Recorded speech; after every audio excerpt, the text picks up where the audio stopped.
Yo, what's going on, y'all? It's Combo Breaker 99. I'm back for another post-fight analysis video. All right, y'all, the main event last night, Marina Rodriguez versus Michelle Waterson. First off, I have to say shout out to both of these ladies. They came in there and put on a good show. You know, they were under a lot of pressure. 11 days notice, the headliner card, fighting out of their comfort zone, you know, fighting out of 115, fighting at flyweight. You know, I just thought that was crazy, too. You know, they had to move up in weight and headline a card on 11 days notice. So shout out to both of these ladies. They put on a good show. The fight definitely paid off for the main event. You know, I feel like Michelle Waterson, even though she is a smaller fighter, she came in there and showed how durable she could be at 125. I don't know if she could do that in the long run, like move up to flyweight now, but she definitely came into this fight and looked durable against Marina Rodriguez. You know, she definitely showed how she could take a big shot at flyweight. You know, she was landing some nice kicks. You know, it didn't really affect her speed in this fight. She still looked very athletic and let off a nice variety of kicks in this fight. But overall, I just feel like Marina Rodriguez, the weight fit her more so. You know, she just let off the better combinations. You know, she was the much better striker. Good variety, nice work in the clinch. You know, the first 3 rounds were just all Marina Rodriguez using her reach and combinations and just overall vicious offense on Michelle Waterson. Now, Michelle Waterson did do some nice work here and there. She was trying to play chess on the outside and she was landing singles, but that wasn't enough to get away from the combinations to get the respect of Marina Rodriguez. But in that 4th round, this is where I said, you know, Marina Rodriguez, you know, she'll show her weakness, because when Michelle Waterson took her to the ground, once again, she looked helpless. Michelle Waterson, she pretty much dominated the 4th. And the 5th round, we'll talk about in a minute. I felt like it was a toss-up, the 5th round was. And I felt like that 5th round, you know, effective blows really came from Michelle Waterson here. You know, I feel like she kind of set the pace and did the more damage here, which I'll talk about here in a minute. But Marina Rodriguez, she definitely did enough to win the fight. You know, just overall better combinations and better offense and variety as well. But real quick, going back and looking at the 1st round, to me, Michelle Waterson, she started off fighting at a nice range. She was able to land a good left hand and some good leg kicks. But as soon as Marina Rodriguez, you know, got tagged with a single shot here and there, she started letting her hands go in combinations, and she was setting up a nice right hand, left hook combination.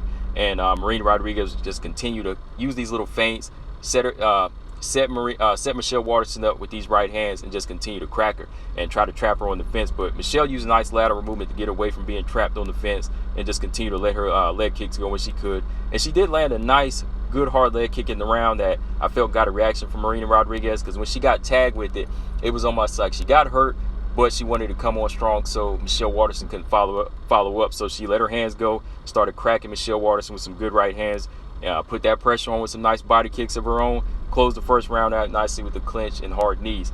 The 2nd round, Michelle, she wanted to stay on the outside and kick with Marina Rodriguez. You know, she was landing single kicks. You know, these kicks were landing, they were good, but it's dangerous being on the outside of Marina because she's the longer fighter. You know, she's landing these front kicks to the body, and Michelle, she's landing single shots, like single counter kicks or counter jabs. And then Marina, at a good range, she can get these at the good long range, she can get these full extension of her shots off, landing 1-2s and just backing Michelle Waterson up. And once again, Michelle Waterson comes back with some nice side kicks to the body, those karate kicks to the body. But you know, overall, to me, I feel like Michelle Waterson, she needs to take this fight to the ground. Like, after she lands maybe like a good 1-2, she had to take it to the ground, but she continued to let Marina just rush her and do damage in the clinch, and once again close another round out with some vicious combinations, right hands and knees in the clinch. The 3rd round, Marina, she opens up with a nice head kick and a knee to the body, and here I thought Michelle Waterson was almost in danger of being stopped, because when she got hit with that head kick, you know, she looked a bit dazed, but she did the smart thing. She got a clinch, and she was just catching her breathing. You know, she went in to clinch Marina Rodriguez on the fence and just kind of held her breath. You know, held on and, you know, got a breather. On the outside again, Marina working the body, Michelle looking to counter but landing in singles. Just Marina Rodriguez just teeing off with shots, and again, I almost thought she was about to stop Michelle Waterson, because she teed off like a 10-strike combination, and Michelle, she's just weathering these shots, taking some shots but weathering, and she's able to get out and land a nice hard leg kick to the lead leg of Marina again that does some damage, follows up with another, and she makes Marina stumble a bit. So Michelle Waterson, she's landing some nice shots here and there, like I said, single shots, but again, Marina Rodriguez, she's winning these rounds with the more damage and effective blows, you know, landing high volume shots. So my thing is, whenever Michelle Waterson lands these hard leg kicks and makes her stumble, she needs to go in for that takedown, but she didn't go in for the takedown in the 3rd round. So once again, Marina Rodriguez, she's just taking it to her with these shots, just killing her with combinations. And again, Michelle Waterson followed up these body kicks or head kicks, she might do more damage, but Marina Rodriguez, she finished another round with a good pressure and a high work rate again. Now the 4th round, this is where tables turn. You know, Michelle Waterson, she started with some nice counter jabs as she was stepping back in the southpaw stance, sticking and moving and just slowing the pace down to pick her shots and avoid the clinch.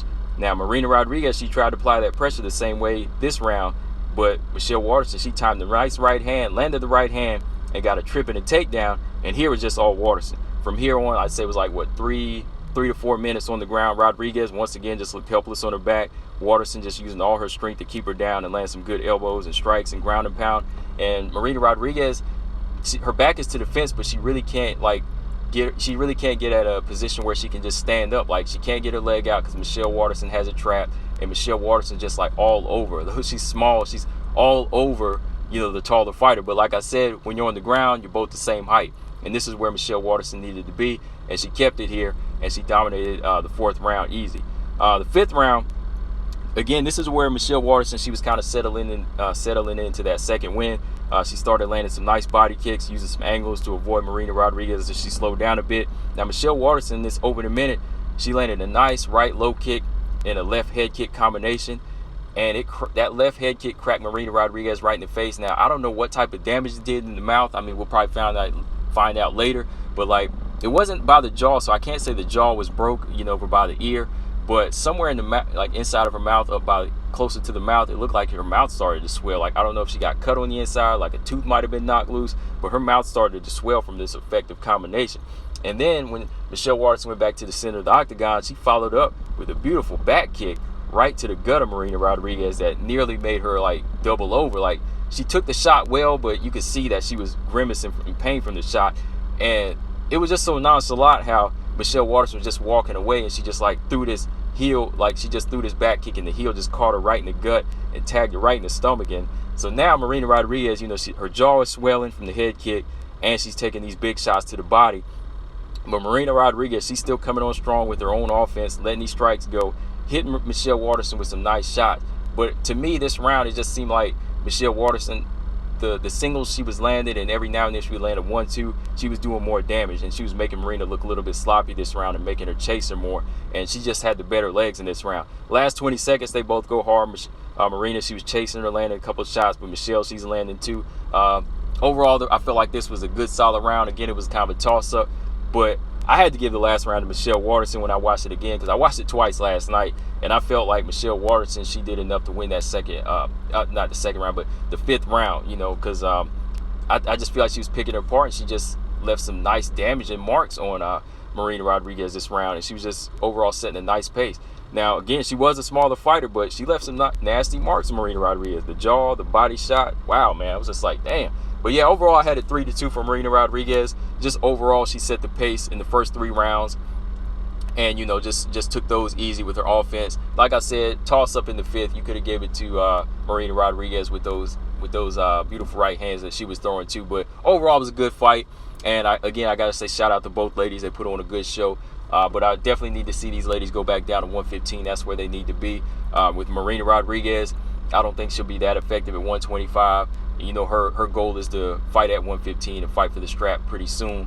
And yeah, with the ground game like hers, she has to stay at 115 and continue to work on that. Just fight at a weight where she can control the pace with her striking. Michelle Waterson, yeah, her as well. I think she just looked really durable against another fighter that was moving up to 125 as well. But I don't think that 125 will suit Michelle Waterson in the long run. They both have to go back to 115. From here, man, Marina Rodriguez, hopefully she can get back down to 115 and fight sometime, maybe like towards the fall. And I'm going to do another video on this, but at the post-fight interview, she called out Wmma. She said she wants that fight. She said she wants that fight next. If Wmma wants it, she's calling her out. So that'd be a good fight. As for Michelle Waterson, from here, it's hard to say. Maybe she can fight another unranked fighter to kind of get her sharp, Jinu Fry or somebody like that, or whoever's in the lower half of the top 15. But yeah, overall good fight once again, guys. Paid off. Combo Breaker 99. Let me know what y'all thought of the fight. What do y'all think is next for Marina and Michelle? Let me know, guys. Combo Breaker 99. I'm out. Subscribe. Peace.